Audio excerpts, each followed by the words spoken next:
99% ፍቅረኛሞች ሴክስ ያደርጋሉ። ይሄ ገሃድ የወጣ ሀቅ ነው። እስኪ ለምሳሌ ይሄን ቪዲዮ የምታይ አንቺ ከፍቅረኛሽ ጋር ሴክስ አታረግም? እሺ እናንተ ጋር እውነተኛ ፍቅር አለ ማለት እንችላለን? ምክንያቱም በፍቅር እየተሰነካከላችሁ ነው። እኛ ጌታችን መድኃኒታችን ኢየሱስ ክርስቶስ አፍቅሮ ወዶ አዳነን እንጂ በፍቅር አልገደለንም። ስለዚህ ፍቅር በኃጢአት መውደቂያ የዝሙት ምንጭ አይደለም።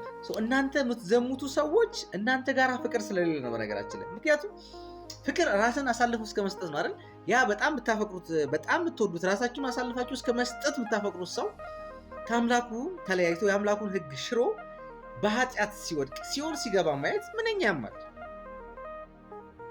ስለዚህ ሴክስ የምታደርጉ ፍቅረኛሞች እናንተ ጋር ፍቅር የለም። ፍቅር ቢኖር የአምላካችሁን ሕግ ትጠብቃላችሁ። በነገራችን ላይ የፍቅር መጀመሪያው ሰው ለአምላኩ ሲገዛ ነው፣ የአምላኩን ሕግ ሲጠብቅ ነው። ሁለት ጥንዶች ለአምላካቸው የሚገዙ የአምላካቸውን ሕግ የሚያከብሩ ከሆነ እነዚህ ወጣቶች በልባቸው ፍቅር አለ ማለት ይቻላል። ነገር ግን በስሜት ጋልበው በኃጢአት ከወደቁ በፍቅር ምክንያት እነዚህ ጋር ያለው ፍቅር ሳይሆን የዝሙት መንፈስ ነው ማለት ነው እንጂ ፍቅር አያስተነካክልም። ፍቅር እኮ ፍጹም ነው።